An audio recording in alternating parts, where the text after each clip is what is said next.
I finished Assassin's Creed Syndicate not too long ago, and I would like to share my thoughts and what I disliked and liked about it. The setting itself I thought was amazing. Victorian London definitely had a lot of potential for parkour and different things to do around the city, which had a potential to be really cool and fun to do, but I think Ubisoft fell short on that end. As when I was playing through it, not many of the side activities felt that engaging, honestly. I did some liberation missions whenever I was close to them, but never really stopped to do any side quests or fight clubs, as a lot of it was just too repetitive for my liking, which made me beeline the main story. I know it's not exactly a new game, having been released in 2015, but I wish the liberation missions weren't always freeing children, killing a certain person, or kidnapping someone. And the thing I hated the most was that you kill the specific territory's gang leader, or whatever they are right before the gang war to officially take over the district happens. So there's no boss fight or anything. He's killing the regular enemies you meet hundreds of times with no sort of way to make the combat exciting. Even with the execution skill, the animation was always the same, so I ended up barely ever using it. And just the lack of unique weapons was just disappointing. Now for the regular, now for the parkour. Now for regular parkour, I didn't really mind, since it was basically just Unity's parkour but altered. But the thing that everybody complains about is the grappling hook. I didn't really mind it early on, in all honesty. It was fun to use, and using it for air assassinations also felt really cool to do. But the more I played, the more I started to spite it.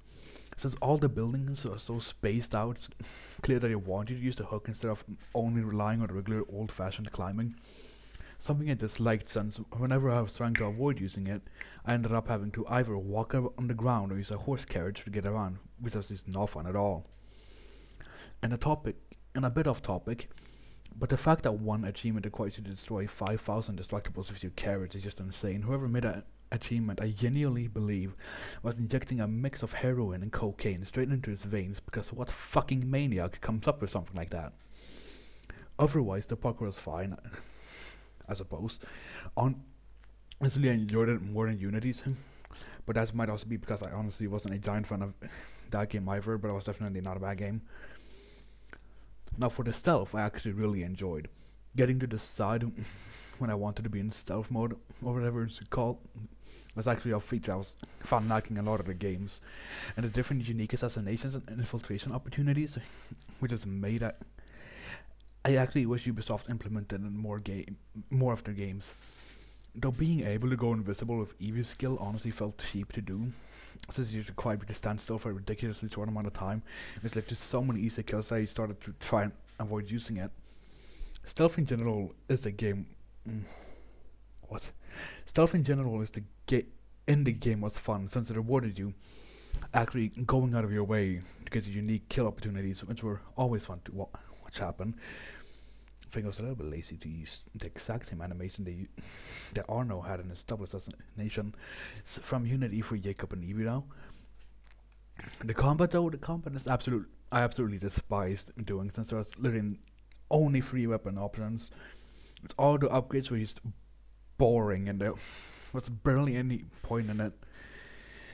Since when you actually get the money to upgrade your current weapon, you would have already been able to buy a better variation of it that's even stronger, the upgraded version of the one you had.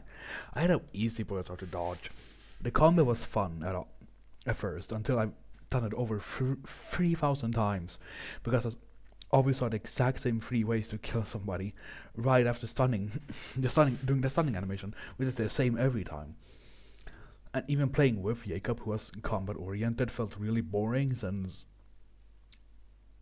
felt really boring, which is why I wound it up just running away from conflict most of the time instead of actually engaging like I would have done it with Black Flag, for example. Now the story itself, I have a lot of bad things to say about. Every mission felt the same. I play as Jacob and do something that causes trouble, which is then followed by an Eevee mission consisting of cleaning up Jacob's mess, which ended up being the case for a lot of it. And for some reason, Jacob had a bunch of stealth-oriented missions, despite being basically built for direct combat, with the skills you unlock exclusively as him. The inclusion of Edward's Kenway Legacies felt like something they implemented to make long-term fans of the series excited, just to be included in a super forgettable mission. We just look for something in its oldest day, used to leave it not long after. And just so much of it was easy to forget, like the mission you trail a wagon, which for some reason moves at 1,000 miles an hour, so basically impossible to do without using the grappling hook or even another character to do so. As for the characters, I have a lot of things to complain about as well. Evie was like a less charming, washed down, and much less likable as the auditor, and Jacob was like Edward Kenway if he was really stupid and had the same level of competence as a toddler. I feel it's clear to me that Ubisoft is just trying to recreate Ezio and Edward with Evie and Jacob, but failed terribly with it, as Evie is way too serious and short-sighted, with her only goal being to find Jacob. Fuck, my bad. Being to find a piece of Eden and not let personal affairs get in the way of the mission.